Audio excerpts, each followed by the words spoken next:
Welcome to Nashville Superspeedway, just outside the famed Music City in Tennessee, for the 9th race of the IndyCar Series season. Nashville's concrete track surface is unique in the series and provides significantly less grip than asphalt. The 1.33-mile concrete track also is rougher than asphalt. Combined with the fact that a driver will pull between 4.5 and 5 Gs in the corners, these factors make Nashville a very demanding track to drive. You're going to have to time your passing very carefully here at Nashville. The lack of grip means that the high groove in the mid-corners is a very tricky place to race and is usually a free ticket to take a closer look at the wall. Nashville's reputation as a tough track to drive is well earned. Take care here and remember that finishing a race and earning championship points are more important than going all out for victory and making a mistake. With the championship past the halfway mark, every race counts. Potential champions begin to emerge as those drivers who can put in consistent finishes. So focus on the race ahead and bring that race car home. Right then, hello and welcome back to IndyCar Series 2005. About to get ready for round 9 of the 2003 IndyCar Series, which is of course the Firestone Indy 200 in Nashville, whereas in this game it's going to be the Firestone Indy 50 because it's only 50 miles, 25% distance. I've already done the setup on the car. I will be going into qualifying just to see how well we can get on. And hopefully we can have the same performance as we did last time out. So, yeah, with any luck, fingers crossed. Where are we starting in this group in qualifying? Oh, right near the bottom, roughly. At the moment, Thomas Scheckter is on provisional pole with a lap speed of 214.036. And it is now my turn, so yeah, this is going to be fun. I'm not going to need that much fuel on the car. About 6 laps is fine. Keep the wing at 10 degrees. Change start, yeah, that's fine. So, yeah, let's see how well we can do with qualifying. Again, weight jacker all the way up, the fuel mixture up to 7. I still put too much fuel in, though. It's only 2 laps. Or 3 laps, technically, if you count the out lap, but oh well. Oh, and yeah, this circuit. Your front right and your cooling system and your rear right suspension and your electronics has sustained damage. Yes. Yeah, that's the thing with this track. I was never very good at because of the... Nope, slow it down. Oh, for goodness sake. Yeah, because of the slippery nature of the track surface being all concrete. Keep it under 60. It does make for a bit of a tricky one. So yeah, I'm just going to put the fuel load down. Oh, the lowest I can go is 5 laps. Repair damage, change tires, yes please. Oh my word, what a stupid mistake to start qualifying. Well, like I said before, if you go into the pits before your main outlap, you can have as many attempts as you want. So as long as the damage is not terminal, you should be fine. And there we go. So we'll try that again, shall we? Weight jackers all the way up. Race fuel is on the richest it'll go. So I'm going to take it steady coming out of the pits this time. 2, 1, go. Still getting a bit of wheel spin in 3rd gear. Right, put it in 5th.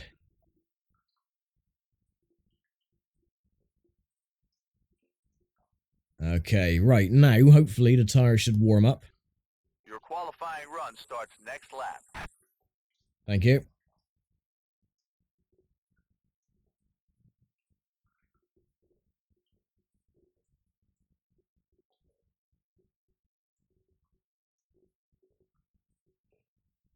Oh, the tires are screeching, you can hear them. I'm going to keep it in 5th gear, actually. 2 qualification laps to go.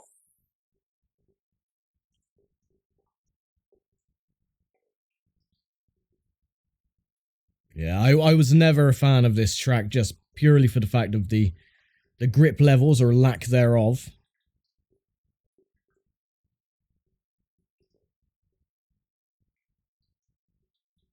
This is your last qualifying lap. Push it to the max. Yeah, I'm not going to be nowhere near pole position.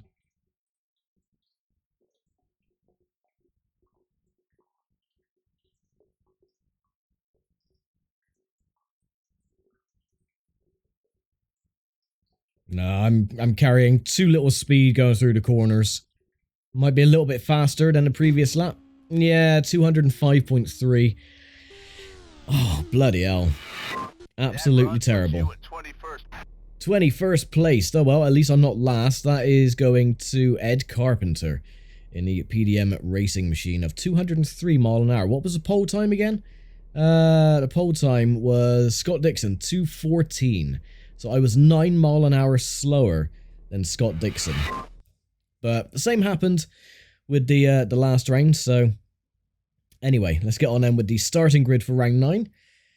We already know who was on pole position. Once the game loads, of course. So, Scott Dixon then on pole position, with Thomas Scheckter on row 1. Row 2, Helio Castroneves and Alex Barron. On row 3, Gilles de Ferran and Tora Takagi. On row 4, Dan Weldon and Brian Herta. On row 5, Kenny Brack and Roger Yasukawa. On row 6, Tony Kanaan and Greg Ray. Row 7, Scott Sharp and Al Unser Jr. On row 8, Vitor Mira and Sarah Fisher. Row number 9, AJ Foyt IV and Buddy Lazier. On row 10, Buddy Rice and Sam Hornish Jr. Myself starting 21st and Robbie Buell, row 11. Row 12, Mark Taylor and Dario Franchitti. And starting last is, of course, Ed Carpenter in 25th place. Alrighty then, so first things first, we're going to put the weight jacker all the way up. Fuel mixture I'm going to keep on 4 for now.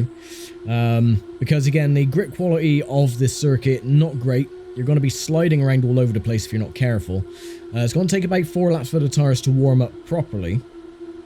So yeah, we're just going to have to take it very carefully.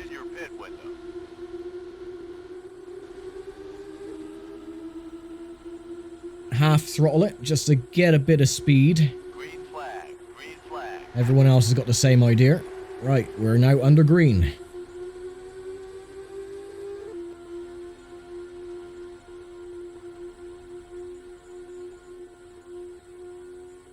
And not a bad start. Gonna lose some positions though, because I do have to slow down a lot for the corners because of these stupid tires.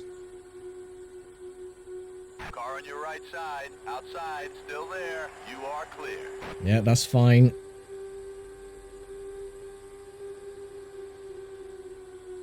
However, if you notice that the AI aren't pulling away either, they're actually slowing down to roughly 50% throttle in the corners. And the thing is, as well, is that with this race, the AI like to bunch up a lot, so they're going to be in a very tight wad once everyone is up to speed and settles into a rhythm. So the prospects of this race going green all the way, like the previous round, very slim, because the AI do make mistakes on this track as well because, again, of the lack of grip.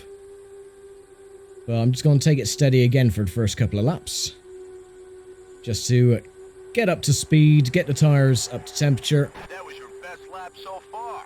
And pick the drivers off one at a time, just to be very careful about it.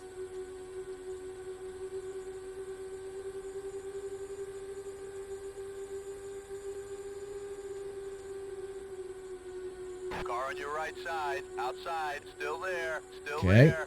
right, one position Outside, gained. That was your Well, best technically lap we'd so lost far. 4 from the start. Outside, still there, still there. You are clear. Okay, you can see everyone is going 3 wide up ahead and 2 wide, which again makes things very awkward. Very similar to the unfortunate and infamous Las Vegas race in 2011.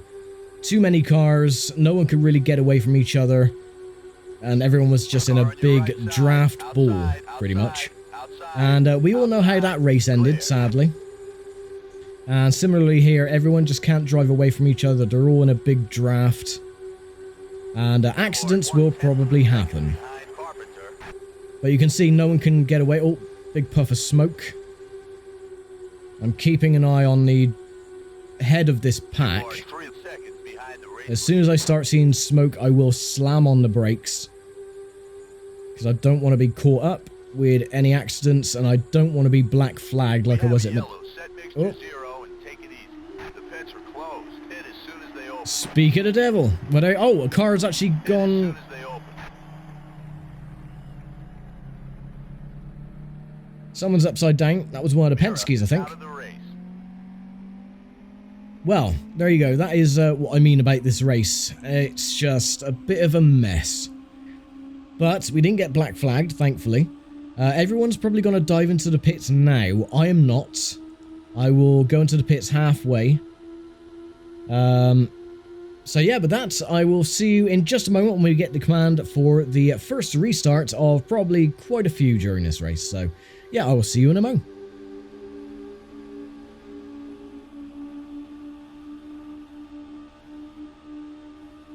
The pits are now open. Okay, pits are open, so that means I'm going to try a little trick like I did before. Everyone's going to dive in. As soon as I hit the apron, the chevrons above the car is going to disappear. So I can just speed on past, hopefully, like so. And I'm going to cheat and make up a few positions and go into the pits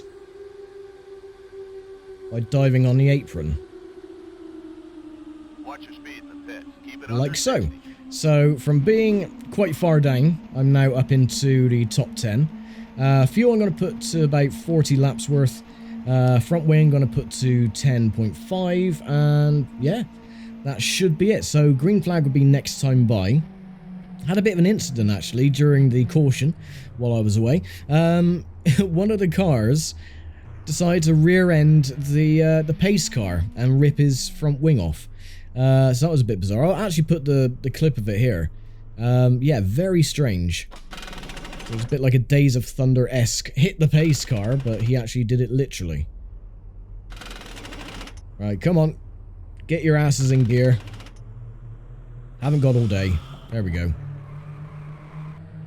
Now, this is the most dangerous part, because the track grip level, which there is none, and my tyres are now colder than permafrost, so I'm going to have to be very, very careful for the first at least 5 laps until the tyres are up to a semi-decent temperature.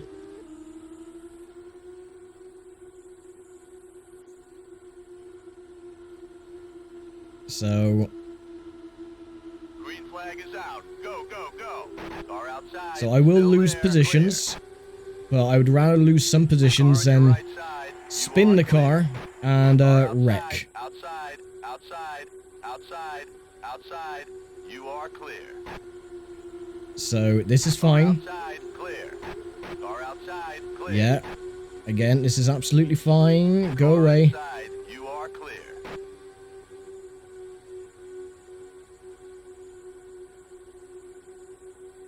We've dropped back down to 14th place. This is okay. We'll be able to catch back up. Everyone's a bit more spread out now as well, so hopefully there won't be any more accidents. Car on your left side, inside, still there, inside. Car on your right side, Ooh. still there, still there, still there. You are clear. Okay, tyres are almost there, about 2 more laps. And we'll be able to push properly.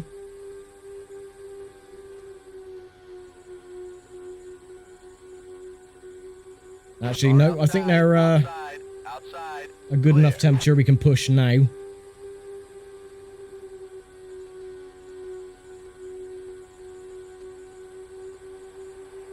Right, put the fuel mixture up to 7.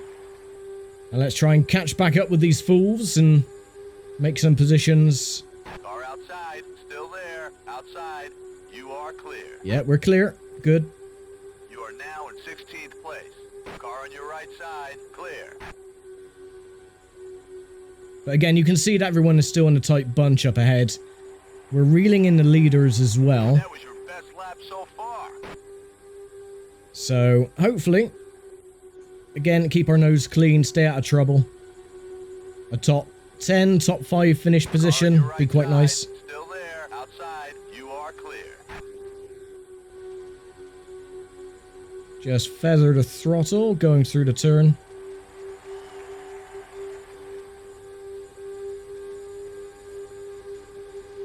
Car on your right side, clear. Now Now this is where it starts getting very dangerous. Because at any moment, the rear of the car can just lose all grip. And if that happens, then collecting it will be virtually impossible.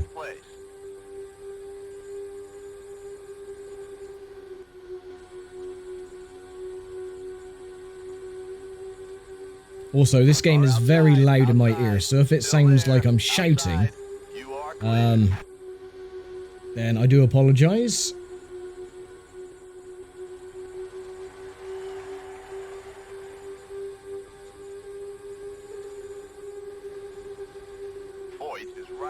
Oh, this is dodgy. Very dodgy indeed. Everyone is swerving side to side up ahead, trying to avoid each other. And I have a gut feeling... Oh, there we go. There's the rear end losing it. Again, completely at random. Outside. You are clear. And again... You are inside. Your rear wing and your electronics and your front right suspension and your front left suspension and your oil system is in bad shape. We can fix that damage, but we need you to pit now. This is why I don't like this track, because again, completely at random, the car can just lose it, swap ends on you, watch your speed in the pit. and you can do bugger all about it. You cannot collect it at all. Once it goes, that's it, you're in the wall. And even in the pit lane, look, my car just loses it. So, yeah, a bit annoying, to say the very least. But, oh well. So we're not going to get very many good points for this race, but at least I'm going to try and finish. Try is the key word. The way we impacted the wall, I'm surprised we didn't do terminal damage to the car. But, oh man. So we're going to be about 3 laps down by the time we get back out. Hopefully there's going to be a big crash. Everyone is bunched up, so if we are going to make up any spots at all, it's going to be due to the errors of other people. He's still fixing the rear wing and the gearbox. I don't think he's doing anything. I think he's just like trying to do natural healing on the back of the car. Ah, there we go. Nice replacement wing. I will put the fuel mixture down to 4 though, because it will spin the tires up. Oh man, 24th place, bloody, ugh.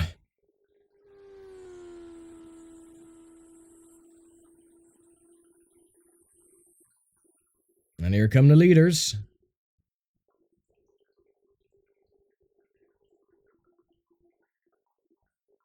So yeah, we're 3 laps down, almost 4 laps down. So we're going to be finishing almost last in this race. You are 3 laps off the lead lap. Yeah, I know.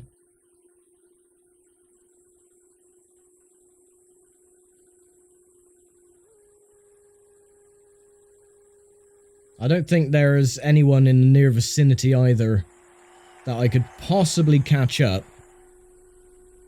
You are 17 seconds behind Franchitti. Oh, okay, so Franchitti is 17 seconds ahead, so we can catch that up without any problems.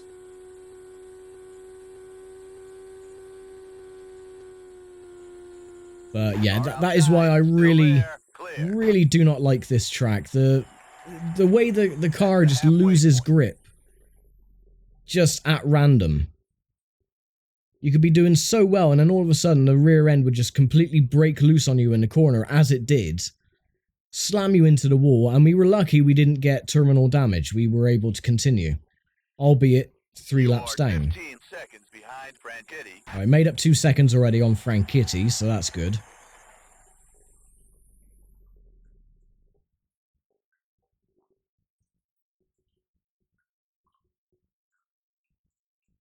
Oh, such a pain in the ass.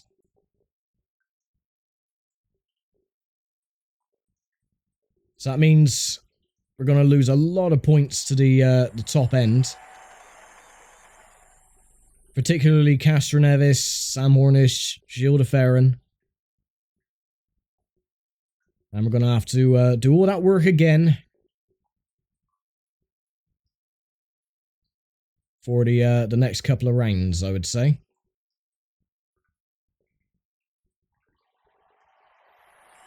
But this is the worst one to actually win a race on. You got to be lucky. And the car needs to behave. Which it doesn't always do. You are 12 seconds behind. Right, 12 seconds, that's cool.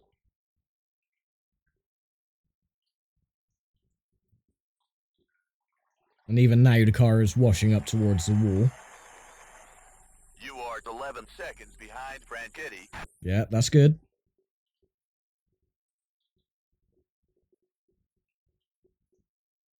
No one in sight, though.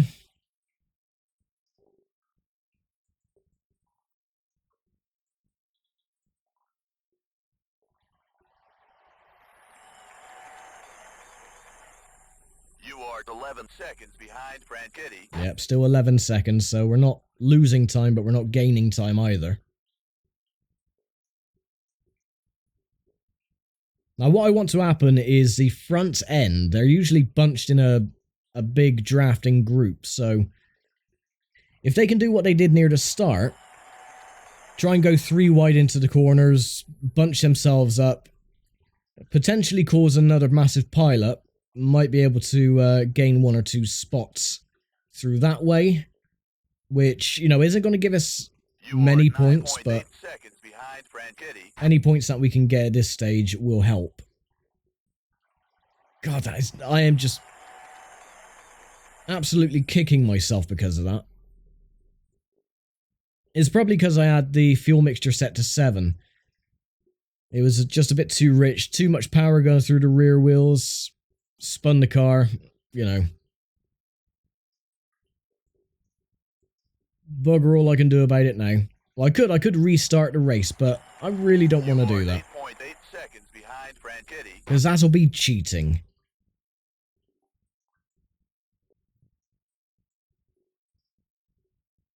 Otherwise it'll be like, oh look, he won the race again, it must be really easy. No, actually this race is bloody hard, as you can see. So I'm not gonna say, oh yeah, this race went flawlessly when it hasn't, so. Good lap. Thank you.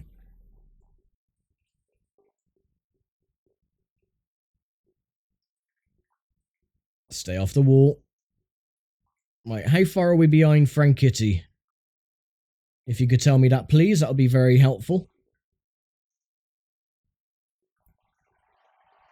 We were 9.1 seconds behind. And now we are. I don't know, because it's not showing up yet.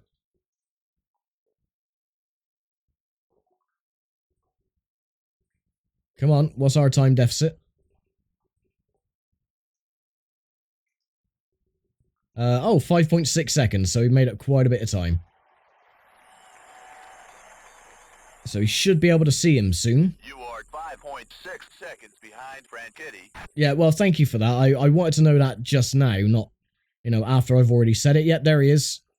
Just going through turn 3 and 4 now. So we'll probably make it up to 23rd position, and that is it. Really? Looking at it realistically.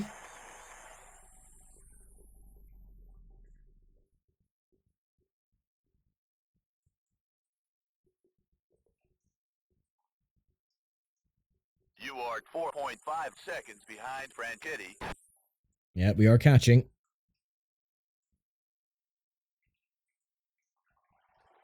Ooh, clip the wall.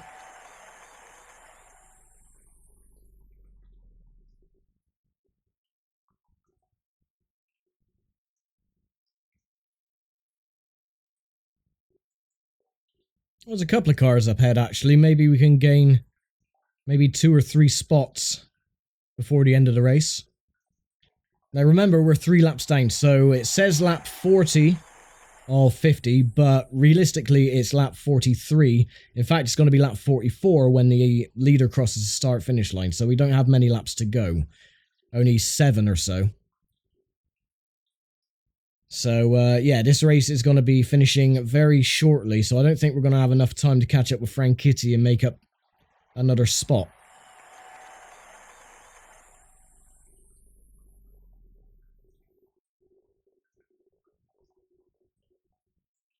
Because I think he's caught up to someone else and he's drafting another car.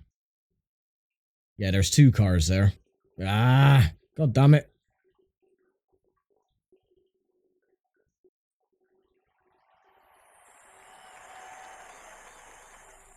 What a massive, massive pain in the dick that is.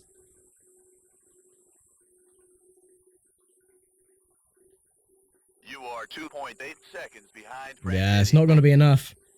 I do not have enough time to catch and pass Frank Kitty. I'll be lucky if I even catch him.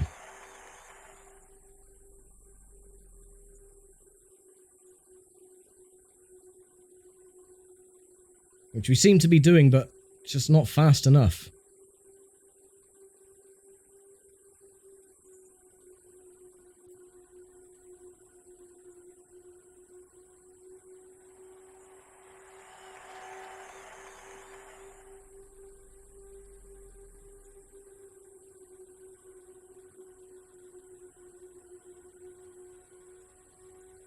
Nah, it's definitely not going to be enough.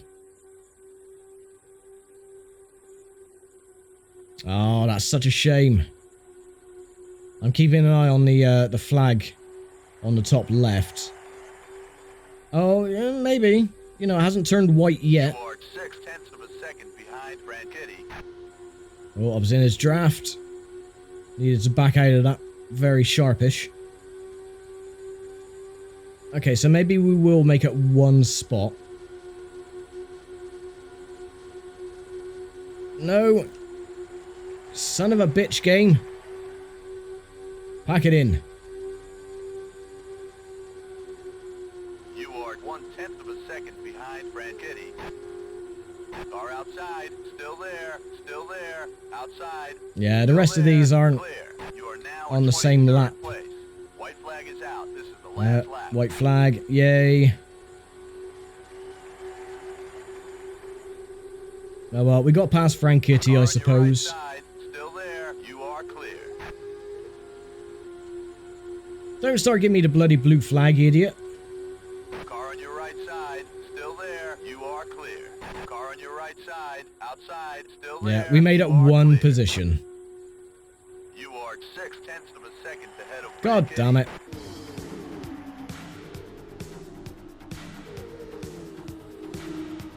And we were so close to catching up to Greg Ray. He was 0.9 of a second ahead of us. Bloody hell. That is really goddamn annoying. But, oh well, only 1 retirement. And only the 1 caution as well. We get 7 points to Scott Dixon's 52. So, yay. Anyway, let's go and have a look at the points then after round 9. You know, I thought that was going to be a lot worse. I didn't expect, you know, to be that high up after that performance. 258 points, we're 50 behind Scott Dixon. But we're very, very close to Tony Kanaan and Gilles de Ferran. So, yeah, you know, there is still an outside chance I could claw my way back and win the championship. We still got, you know, plenty of rounds to go. Anything can happen. So yeah, who is last of the points scorers so far? That is still Brian Cree with 7 points. Yeah, not too bad. So we've got 1 pole position, 3 wins, and the best start, best finish is 1-1, of course. Yeah, so with that, I'm going to throw it back over to the late great Bob Jenkins for information regarding round 10 of the 2003 IndyCar Series.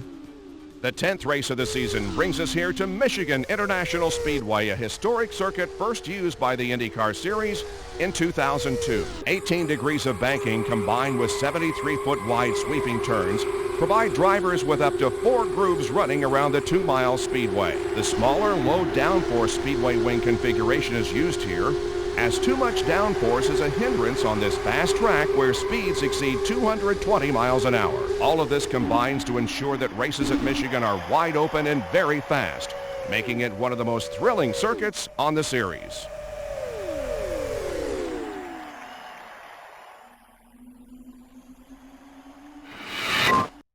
I think the game glitched out a little bit there. I didn't know what the hell was going on. The cars are all braking. Yeah, that was a bit of a mess. But anyway, the Firestone Indy 400 at Michigan, or the Firestone Indy 75, I believe that's going to be, or whatever, or the 100, the Firestone Indy 100 from Michigan Speedway. But yeah, with that, I'm going to leave it here. So thank you very much for watching, as always. And I will see you next time for round 10 of the 2003 IndyCar Series from Michigan International Speedway. So thanks for watching, take care, stay safe, and bye for now.